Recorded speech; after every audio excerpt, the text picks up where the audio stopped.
चर्चा की शुरुआत हम करने जा रहे हैं कच्चे तेल के साथ, क्योंकि कच्चे तेल की कीमतों में तेज गिरावट आ गई है। ब्रेंट क्रूड $82 के नीचे आ गया है, 10 महीने के निचले स्तर पर है। WTI क्रूड का भाव 11 महीने में सबसे कम हो गया है, 75 के नीचे आ गया है। और घरेलू बाजार में भाव 6,100 रुपए के नीचे आ गया है। पिछले हफ्ते भी 5% कच्चे तेल के दाम गिरे थे। गिरावट क्यों आई है ये पहले आप जान लीजिए। गिरावट इसलिए आई है क्योंकि चीन, क्योंकि दुनिया का दूसरा बड़ा कंज्यूमर है कच्चे तेल का, वहां पर डिमांड घटने की आशंका बढ़ गई है। आशंका इसलिए बढ़ी है क्योंकि वहां पर कोरोना के रिकॉर्ड मामले आए हैं। 40,000 से ज्यादा नए मामले आ गए हैं चीन में कोरोना के। बात यही खत्म नहीं होती है, कोरोना के मामले आए, इससे सख्ती बढ़ी, ये एक पहलू है। दूसरा पहलू जो कि ज्यादा बड़ा है वो ये कि चीन में सत्ता के खिलाफ अलग अलग शहरों में विरोध प्रदर्शन बहुत तेजी से शुरू हो गया है, और ये चीन के लिए बहुत रेयर घटना है। इससे कहीं ना कहीं मार्केट में और खलबली मची है और डिमांड घटने की आशंका और बढ़ गई है। उसने मार्केट के सेंटीमेंट को बड़ा झटका दिया है। दो बड़े इवेंट हैं आगे। एक तो ये कि 4 दिसंबर को ओपेक प्लस की मीटिंग है उत्पादन के मसले पर, उस पर मार्केट की नजर है। और दूसरा ये कि 5 दिसंबर से रूस के तेल पर प्राइस कैप लगने वाला है। इन दोनों खबरों पर मार्केट की नजर टिकी हुई है। अब मेरा पहला सवाल शर्मा जी आपसे यही होगा कि जो डेवलपमेंट इस वक्त है ग्लोबली, चाइना का जो मामला सामने आया है, क्या ये कच्चे तेल की कीमतों को और नीचे धकेलेगा सर? सबसे पहले तो मृत्युंजय, मैं आपको बहुत बहुत कॉम्प्लीमेंट करूंगा। आपने इतना अच्छा एनालिसिस पेश किया है। Thank you sir. मुझे लगता है मुझे ज्यादा बोलने की जरूरत नहीं है। मैं आपसे 100% सहमत हूं अभी तक का जो आपने एनालिसिस दिया है। और ये जो हफ्ता है, ये हफ्ता एक्साइटमेंट, अनसर्टेनिटी शायद बहुत ज्यादा है।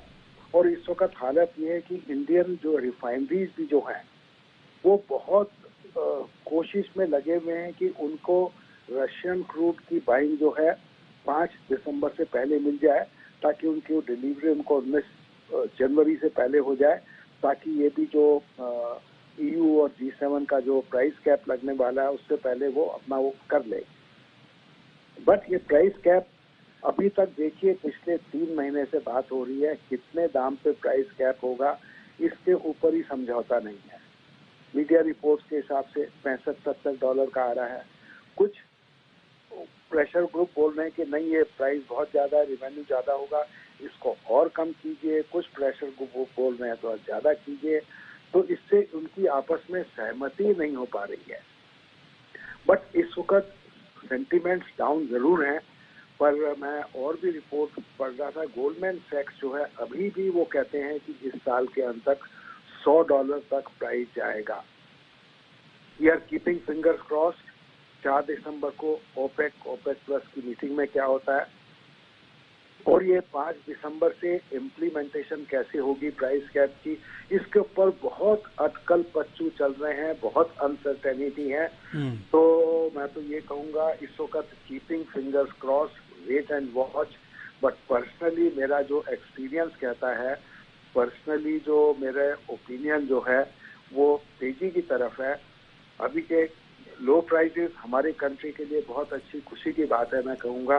बट मुझे लगता है कि ये खुशी ज्यादा देर बरकरार नहीं रह पाएगी। अच्छा। तो चाइना की, हाँ बिल्कुल आपने ठीक बोला है, चाइना में अभी जो 2 दिन से और जो दंगे चालू हुए हैं, हाँ, इससे और सेंटीमेंट्स लो हुआ है, वहाँ पे डिमांड और कम होगी जी।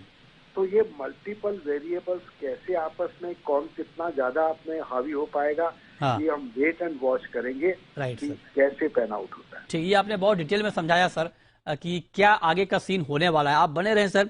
किशोर जी, ऐसे में जो लोग कच्चे तेल में ट्रेड करते हैं, ट्रेडिंग के पॉइंट ऑफ व्यू से आपका नजरिया क्या है? क्या करना चाहिए अभी कच्चे तेल के ट्रेडर को?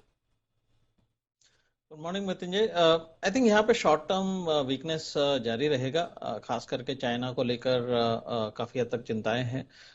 सो मेरे हिसाब से 6150 के आसपास MCX बिकॉली का राय ले सकते हैं, और टारगेट 5975 के आसपास हो सकता है। But again because options available है और काफी अच्छा डायरेक्शनल ट्रेड है, तो 6000 का जो स्ट्राइक प्राइस का जो पुट ऑप्शन है वो 280 रुपए के आसपास मिल रहे हैं, वहां पे इसको खरीदारी कर सकते हैं।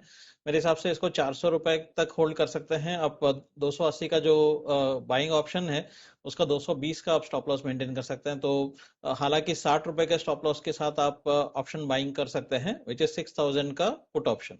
ओके, तो ये क्रूड में आप ऑप्शन की ट्रेडिंग दे रहे हैं। एक सवाल मेरा शर्मा सर आपसे होगा सर कि जो बात अभी क्योंकि 2-3 बड़े डेवलपमेंट आगे हैं, जैसे ओपेक की मीटिंग है और प्राइस कैप लगना है। अगर मान लीजिए जो बात अभी चल रही थी पिछले दिनों कि 65 से 70 डॉलर के भाव पर रूसी तेल पर प्राइस कैप लगेगा, और अगर इस भाव पर लगता है तो रूस की तेल सप्लाई पर कोई फर्क इसलिए नहीं पड़ेगा क्योंकि ऑलरेडी रूस उसी भाव पर तेल बेच रहा है और उसका प्रोडक्शन कॉस्ट भी 20 डॉलर के आसपास है, लिहाजा उस पर उसका कोई बड़ा इंपैक्ट होगा नहीं।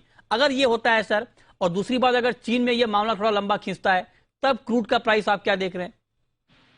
देखिए, इसका जो मैंने बोला है कि तेजी आएगी वो इसलिए ये प्राइस कैप एक्चुअली में अगर इम्प्लीमेंट होता है हाँ।